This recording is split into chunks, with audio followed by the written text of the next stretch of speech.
Bonjour à tous et bienvenue pour cette nouvelle vidéo. Je suis ravie de vous retrouver après 15 jours d'absence, 15 jours sans vidéo. J'espère que vous allez bien, que vous avez passé de très bonnes semaines et que vous avez eu d'excellentes lectures. Pour ma part, ça y est, je suis revenue. Ça fait, hélas, une semaine que je suis revenue. J'ai pas spécialement envie de revenir, n'est-ce pas, hein, comme vous savez, quand on est en vacances, on n'a pas spécialement envie de revenir. Surtout que la semaine de retour a été particulièrement fatigante et usante. Vous allez peut-être probablement l'entendre, mais j'ai un petit restant de rhinite. Merci les allergies saisonnières, c'est toujours très sympa. Et donc voilà, donc je vais vous faire une petite vidéo sur les lectures qui m'ont accompagnée pendant ces 15 derniers jours. Alors il y a certains romans dont je ne vais pas parler dans cette vidéo parce que je les ai lus avant de partir. Donc je pense que j'en ferai des petites chroniques express sur YouTube d'une petite minute. Ce sera sous forme de short. Histoire d'en parler, de vous les présenter comme ça, mais comme ça fait un petit moment que je les ai lus, je ne vais pas les intégrer dans cette vidéo parce que sinon ça va être beaucoup trop long.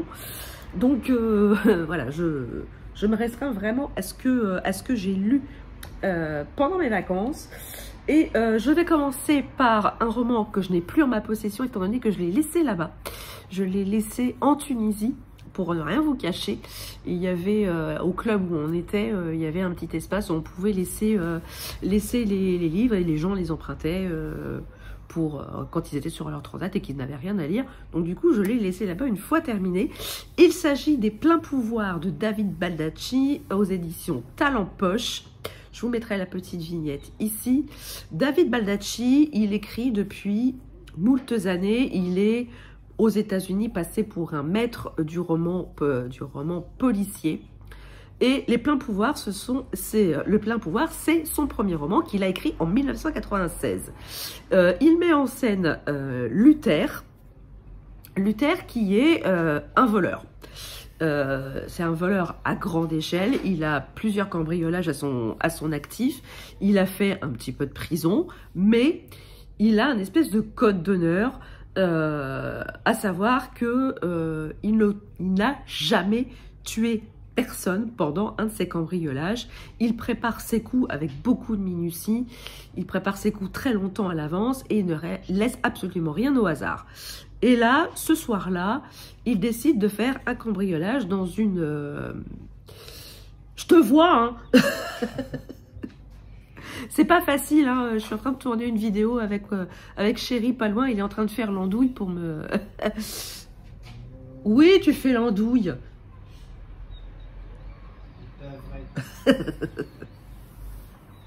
Il fait tout pour me distraire. Bref, donc il prépare son coup, il va faire un cambriolage dans une maison dont les gens ne sont pas censés être là. Il rentre dans la maison, il a quasiment terminé son cambriolage et là il entend des voix. Et il s'aperçoit qu'il y a des gens qui arrivent dans cette maison, des gens qui n'étaient absolument pas censés être là. Il se cache dans la chambre forte qui est équipée d'un miroir sans teint. Et là, il va être témoin d'une scène qui va potentiellement, et même pas potentiellement, qui va réellement mettre sa vie en danger. Car il a vu ce qu'il n'aurait jamais dû voir. Il voit une personne commettre un assassinat et cette personne, elle est extrêmement influente. Je ne vous dirai pas quelle est cette personne parce qu'il faut le découvrir, c'est tout l'intérêt du roman. Et là, une fois le meurtre accompli, il va s'enfuir et toutes les personnes qui gravitent autour du meurtrier vont se mettre en chasse de Luther pour le faire taire, parce que ce qu'il a vu ne doit absolument pas être répété ni à la police et encore moins aux journalistes. Et donc on va se lancer dans une chasse à l'homme, ni plus ni moins, et où la proie se trouve être Luther. Sauf que Luther, c'est un peu un vieux de la vieille, il a plusieurs coups d'avance, il n'est pas né de la dernière pluie et il a prévu un plan. Il a également une fille, ce brave Luther, elle s'appelle Kate, elle est substitut du procureur, elle n'a pas de très très bonne relation avec son père, ça fait plusieurs années qu'ils ne se sont pas parlé, et quand il va lui demander de l'aide, il va reprendre contact avec elle, mais ça va pas se passer réellement comme il l'aurait souhaité. Et il va prendre aussi contact avec l'ex-petite amie de sa fille, qui est un avocat, qui a de très grandes idées sur comment défendre les opprimés. Et voilà, tous ces trois personnages vont graviter ensemble. On va avoir aussi l'enquêteur qui va enquêter sur le meurtre qui a été commis.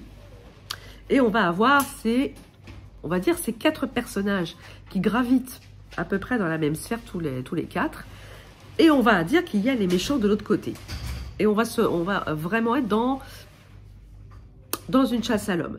Alors j'ai beaucoup aimé ce roman à moitié thriller, à moitié policier. Il s'appelle plusieurs domaines. Le juridique, un peu à la John Grisham, un peu pas réellement de l'espionnage, mais un peu genre de complot, comme un peu La mémoire dans la peau pour la chasse à l'homme, vous voyez.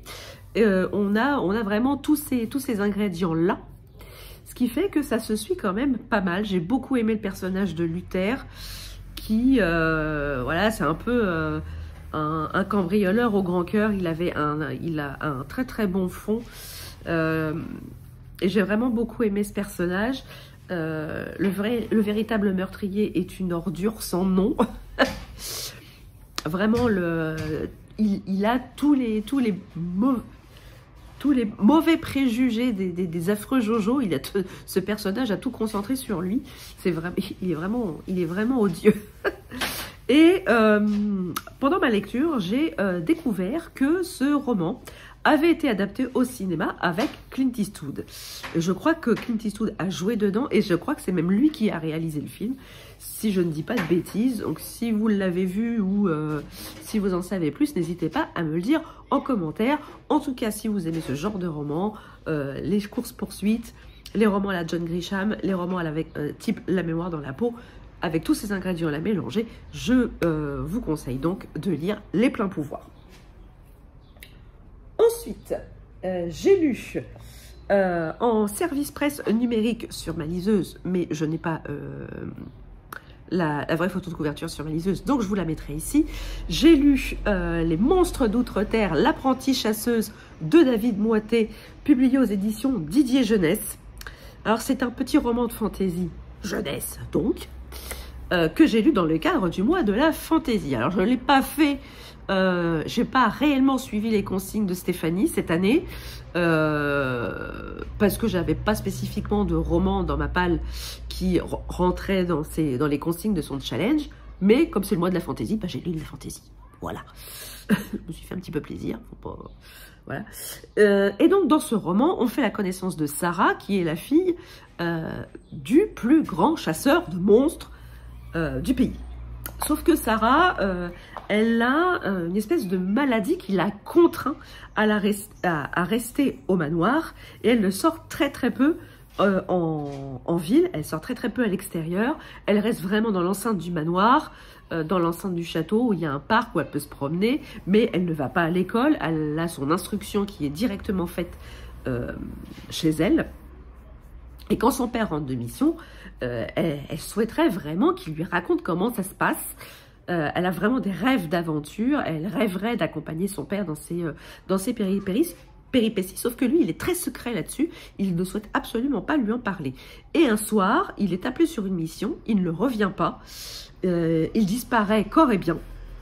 Et Sarah, elle va être obligée de quitter le manoir pour diverses raisons, et elle va partir en quête de son père, elle va essayer de partir à sa recherche. Et bien évidemment, son parcours va être jalonné de périples et d'embûches. Elle va rencontrer beaucoup de monstres. Et en digne fille de son père, elle va apprendre à les chasser grâce à un livre qu'elle a réussi à emporter avant de partir de chez elle. C'est le guide qui aide son père hein, dans son métier de chasseur de monstres. Et elle va rencontrer pas mal de monstres. Elle va aussi découvrir que beaucoup ont extrêmement mauvaise réputation alors qu'ils sont extrêmement gentils. Et elle va découvrir cette faune. Elle va découvrir, elle va faire plusieurs rencontres. Elle va rencontrer un ami qui va l'accompagner pendant son périple. J'ai beaucoup aimé ce roman. J'ai trouvé qu'il se lisait très vite, voire peut-être trop vite. Je suis arrivée à la fin. Je dis bah non, c'est déjà fini. Bah mince. J'aurais bien aimé en lire un peu plus. Donc, il va vraiment falloir que j'arrive à me trouver le tome 2 parce que j'ai vraiment beaucoup aimé. Ça se lit vraiment très très bien.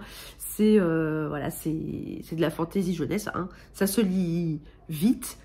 Et on se prend très vite d'affection pour les personnages, pour Sarah, pour Tom, et puis pour les monstres qu'on rencontre, pour certains d'entre eux qui sont extrêmement gentils et extrêmement loyaux. Donc voilà, si vous voulez découvrir la fantaisie, si vos enfants veulent découvrir la fantaisie, allez-y, l'écriture est très fluide et je suis sûre que ça plaira aux petits comme aux grands. Ensuite, sur ma liseuse, je vous avais montré ce roman que j'ai lu pendant mes vacances, donc, et que vous avais dit que je prévoyais de lire. Il s'agit des Rites de l'eau de Eva Garcia Sáenz de Urturi, publié aux éditions Fleuve Noir. C'est la deuxième enquête de l'inspecteur Kraken. Le premier tome, c'était Le silence de la ville blanche. Et ici, dans Les Rites de l'eau, on va retrouver Kraken, donc, qui essaye péniblement de reprendre pied après son accident. Alors, je vous raconte pas ce qui s'est passé. Il est quand même bien mal en point. Il n'a pas encore repris sa place au sein de la police. Il a énormément de rééducation à faire. Enfin, je vous passe les détails, mais il va arriver une affaire qui va venir le sortir un petit peu de sa zone de confort. On a retrouvé le corps d'une femme enceinte, pendue par les pieds et dont la tête a été retrouvée dans un chaudron, immergé dans un chaudron plein de flotte. Donc, voilà, les enquêteurs veulent avoir son avis de profiler. Et il se rend donc sur la scène de crime. Et là, il va découvrir que la victime n'est pas une inconnue pour lui, étant donné que c'était son premier amour de jeunesse qu'il a connu en étant enfant. Et il va très vite comprendre que cette enquête va le toucher d'extrêmement près. Que ça va le toucher extrêmement personnellement. Et ça va vraiment le sortir de sa zone de confort. Alors j'avoue, mais là par contre ça vient complètement de moi, j'ai eu un peu de mal au début, d'abord à me remémorer ce qui s'était passé dans le tome 1. Alors bien que ce soit une enquête complètement différente, il a quand même fallu que je me rappelle ce qui s'est passé vis-à-vis des personnages qu'on retrouve dans ce tome 2, et par la force des choses, Kraken. J'ai eu un petit peu de mal à me remettre là-dedans, j'ai eu aussi un peu de mal à me refaire au nom des personnages, parce que on est quand même un petit peu du côté basque, espagnol, et c'est des noms un petit peu compliqués. Donc il a fallu, bon, faut pas oublier que j'étais en vacances, j'étais sur mon transat, j'étais bien, j'étais détendue. J'avoue que j'ai mis un petit peu mon cerveau en pause. Ceci explique peut-être cela. Néanmoins, il m'a quand même fallu entre 50 et 80 pages pour vraiment me remettre dedans. Et une fois que, voilà, que j'ai été remise dedans, eh ben, l'enquête s'est déroulée et j'ai beaucoup aimé le mélange de légendes, de coutumes dont le tueur s'est servi pour mettre en scène ses crimes. J'ai beaucoup aimé tout le côté historique, légende celte. J'ai aimé aussi la façon dont les personnages appréhendent cette enquête, appréhendent cette histoire. au fait que très vite, ils vont s'apercevoir qu'il y a vraiment un côté très très personnel dans cette enquête. J'ai retrouvé avec beaucoup de plaisir le grand-père de Kraken. Alors lui, celui-là, hein, je pense qu'il faut toujours avoir un grand-père comme lui dans sa famille. Il vous fout des coups de pied au cul quand il y a besoin. Quand vous avez besoin d'un peu de douceur, bah, il vous offre un petit pot de miel. Hein, fait par ses propres mimines. Il vous offre à manger de son potager quand vous avez un coup de barre. Franchement, il faut vraiment avoir un grand-père comme lui avec nous. C'est vraiment super, super chouette. J'ai beaucoup aimé aussi l'évolution de Kraken, que ce soit au niveau psychologique, que ce soit au niveau physique aussi, parce qu'il va falloir qu'il se foute un gros coup de pied aux fesses pour reprendre pied dans sa vie à la fois personnelle et professionnelle. Il va falloir qu'il se mette aussi un énorme coup de pied aux fesses pour retrouver son niveau professionnel. Et voilà, j'ai beaucoup aimé cette enquête. Peut-être un peu moins que la première. J'ai un peu moins été embarquée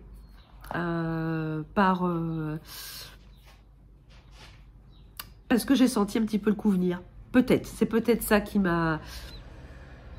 fait que ça n'a pas été un énorme coup de cœur comme pour le premier. C'est peut-être ça. Mais en tout cas, l'enquête se suit vachement bien. Il y a des rebondissements. Les chapitres sont très courts.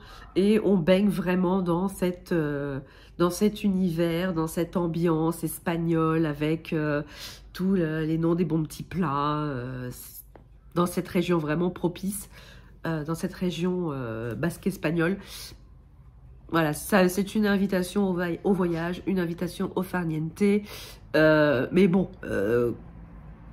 il y a quand même un petit peu de meurtre quand même là-dedans. Ouais, j'avoue que ça m'a beaucoup amusé de lire ça en vacances. Hein. J'étais tranquille sur mon transat à lire des trucs de meurtres sanglants, des meurtres de femmes enceintes pendues par les pieds.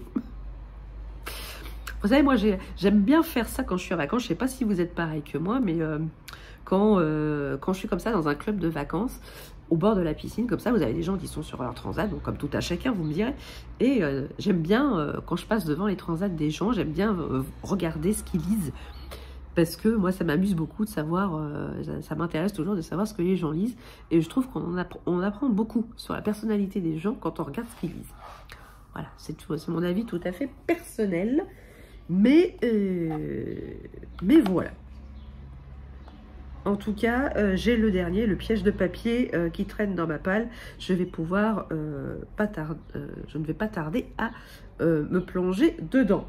Ensuite, j'ai lu la petite parution du mois de mai des éditions Tornada. Il s'agit de Mon ami Charlie de David Bello. C'est le premier roman de David Bello. Ici, on va suivre deux copains, Charlie et Bastien. Ils ont 14 ans et ils font les 400 coups ensemble. Et ils ont inventé une espèce de système qui s'appelle le bingo, qui leur permet d'analyser n'importe quelle situation, d'analyser toutes les solutions possibles, toutes les situations qui peuvent se présenter. Et ainsi pouvoir décider de savoir quelle est la meilleure solution pour pouvoir s'en tirer. Et il se passe une chose terrible pendant l'été de leurs 14 ans qui va les bouleverser à jamais. Et quelques chapitres plus tard, on les retrouve à l'âge adulte. On retrouve Bastien qui est marié, qui a 2 enfants et qui va partir en vacances avec sa famille. Il a bien évidemment tout prévu d'avance, il a tout organisé, quasiment, il s'y est pris quasiment 6 mois avant, tout est prêt, toutes les différentes solutions, toutes les différentes situations ont été analysées et disséquées, sauf qu'il n'avait pas prévu que la meilleure amie de sa fille se joigne à l'escapade. Or, Chloé, qui est la meilleure amie de sa fille, est une usine à problèmes, à elle toute seule. Donc, ça plonge diamétralement Bastien dans une angoisse sans nom. Car ça, il ne l'a pas prévu, il ne l'a pas analysé, et il ne sait pas du tout il n'a pas du tout le temps de revoir ses scénarios avant de partir en vacances. Et donc, ils partent. Effectivement, les vacances ne vont pas du tout se dérouler, comme prévu. Alors, dans ce roman, j'ai tout de suite compris, pas le dénouement, mais une partie du dénouement. Je dis, quand il y a des choses que je lisais, et je disais, c'est pas normal, il y a un truc qui va pas. Et j'avais raison. Alors, par contre, la vraie révélation du pourquoi, du comment, ça par contre, je l'ai pas vu venir. Et ça, j'ai trouvé ça assez fort. L'auteur, il a joué avec le lecteur, justement, lui aussi, en imaginant beaucoup de scénarios. Et à un moment, je me suis dit, mais elle est où la réalité? C'est quoi la vraie histoire? Je vais faire une petite pause sur la vidéo, parce que là, j'ai mon four qui vient de sonner. Je pense que mon gâteau est cuit. Je reviens tout de suite. Donc, je reviens, mon gâteau étant cuit. Je vais pouvoir reprendre. Donc, je ne sais plus ce que je vous disais. Ah, puis tu peux pas m'aider, toi? Tu parlais des livres? Ah oui, bah merci. Avec ça, je suis aidée, tiens. Ah oui. Tu vois les livres, ils sortent. Oui, alors je vous disais que l'auteur jouait beaucoup sur ce qui était réel et ce qui n'était pas réel. Ce qui fait que, au moment, je me dis, c'est la vraie histoire, c'est pas la vraie histoire. Alors, par contre, je me suis absolument pas attachée à Bastien. Je l'ai trouvé chiant. Je l'ai même trouvé casse-bonbon, pour pas dire autre chose. Parce que, voilà, puis je pense qu'il, de même, il énervait aussi beaucoup sa femme, parce que il laissait absolument rien dans l'improvisation, rien, tout était dans le contrôle, jusque dans les moindres détails, et comment je m'habille ce matin? Oh bah attends, je vais faire un bingo. Oh bah attends, quel temps il va faire aujourd'hui? Oh bah je vais faire un bingo. Oh, putain, lâche-nous avec ton bingo, toi. Vis un peu, merde. Finalement, je me suis même plus attachée à Charlie. Bizarrement. Si vous lisez le livre, vous comprendrez pourquoi. Je dis qu'on s'attache peut-être plus à Charlie qu'à Bastien. Et j'ai trouvé que voilà, pour un premier roman, c'était bien trouvé, c'était bien mené. Il y a pas mal de rebondissements. L'auteur joue un petit peu avec nous. Et ça, je trouve ça marrant que les auteurs nous jouent des tours. Et voilà, c'est encore une fois une belle pépite que Tornada nous propose.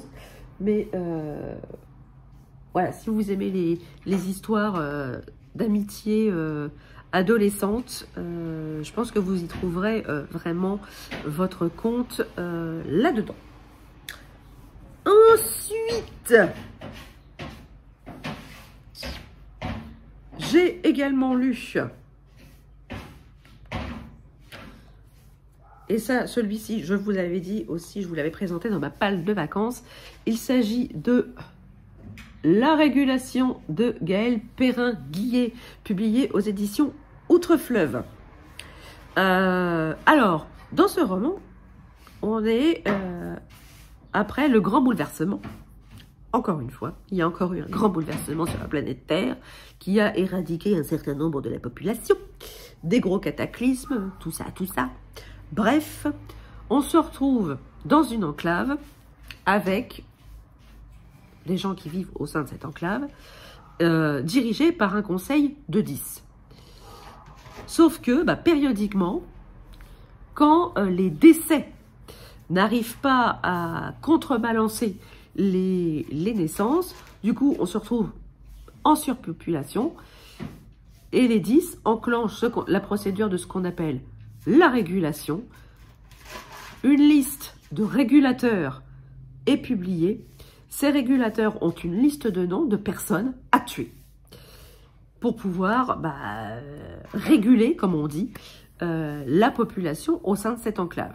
Alors, cette liste est publiée. Donc, chacun doit faire attention où il va. Chacun peut être proie, chacun peut être chasseur, chacun peut être chassé. Et ce qui engrange quand même un certain climat de tension et de peur. Et donc, on va suivre certains régulateurs dans leur périple.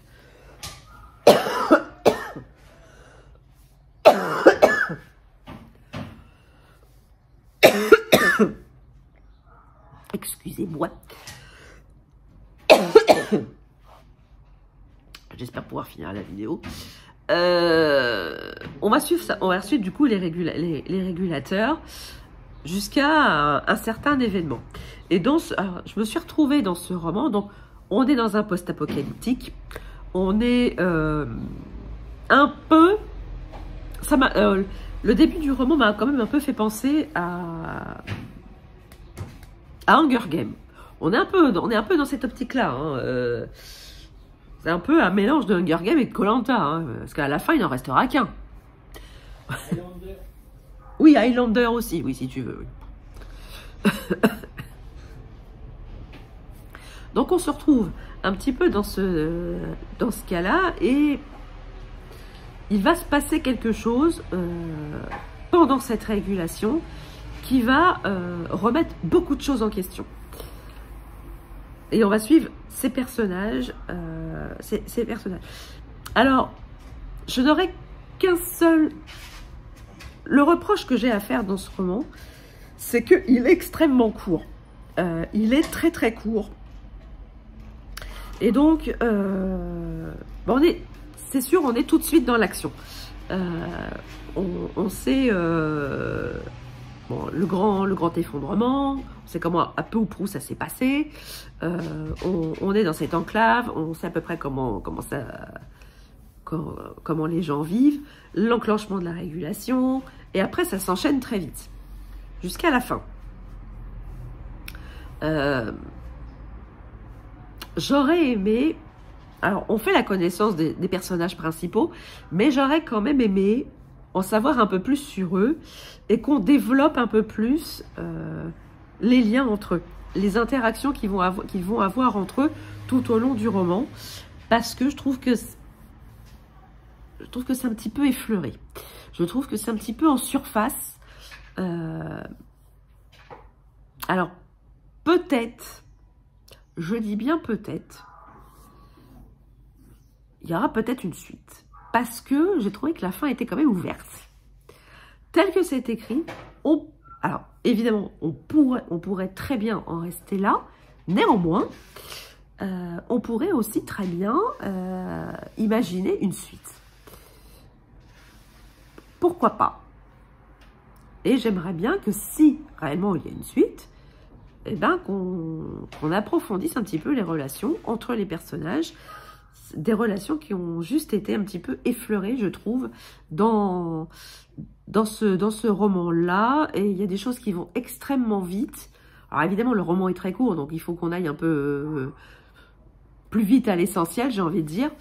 Et je trouve que, bon voilà, les relations entre les personnages en pâtissent un petit peu. Et je trouve que c'est dommage. Voilà. Après, ça reste mon avis personnel à moi. Mais sinon, j'ai adoré ce que j'ai lu. J'adore de toute façon ce que propose l'autrice. Ça fait plusieurs années que je la suis. Je la suis dans beaucoup de ses projets. J'aime beaucoup ce qu'elle fait en termes de thriller et de romans policiers. Mais là, j'avoue que en post-apo, il y a du potentiel aussi. Donc voilà, j'ai beaucoup aimé.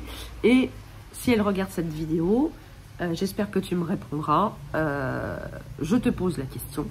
Est-ce qu'il y aura une suite? Voilà, tu me réponds pas. Mais tu peux me répondre. Tu peux me répondre en MP, il n'y a pas de souci. Bref, en tout cas, voilà. Si vous aimez le post-apo et le Hunger Game, foncez sur la régulation. Alors, ensuite, de quoi que c'était qu'il faut que je vous cause? Ben oui, il faut que je vous cause encore un petit dernier et après ce sera terminé. Je vous laisserai tranquille. Pouic, pouic, pouic, pouic, pouic, pouic. Voilà.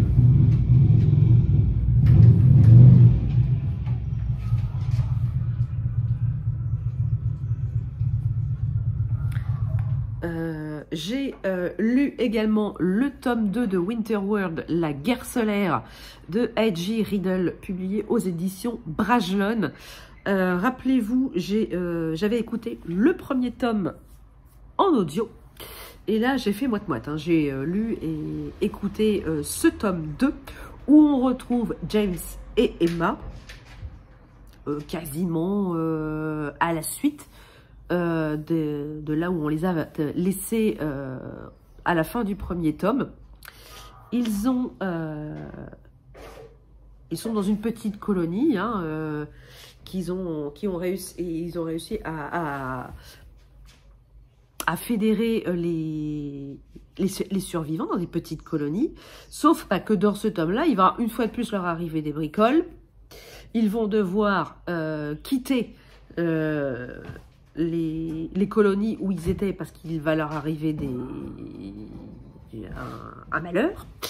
Et il va leur falloir se déporter assez rapidement, sauf que très vite va se poser le problème des vivres et comment survivre sur une planète qui devient de plus en plus hostile. Donc il va falloir réellement et très rapidement trouver un autre endroit pour vivre avec tous les survivants de la planète Terre. Et une fois encore,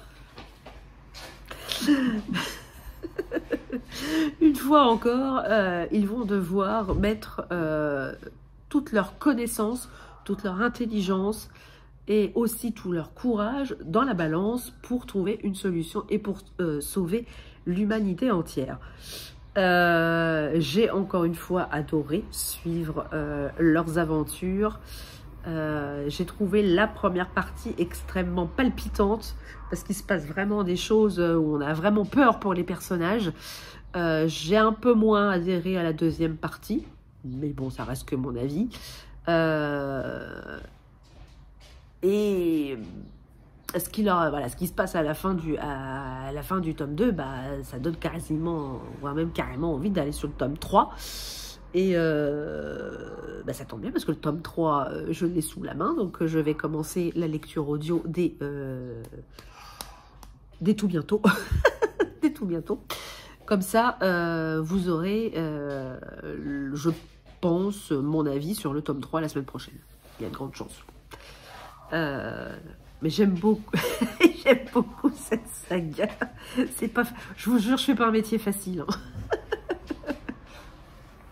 C'est pas facile tous les jours, je vous jure. Puis il est content. Il a fait sa connerie, il est content.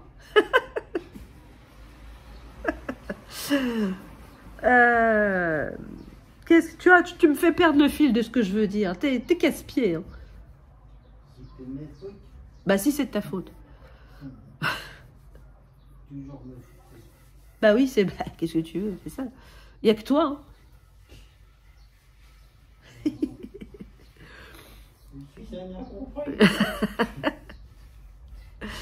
Hein. Comme je vous le disais pour le premier tome, c'est une trilogie de science-fiction.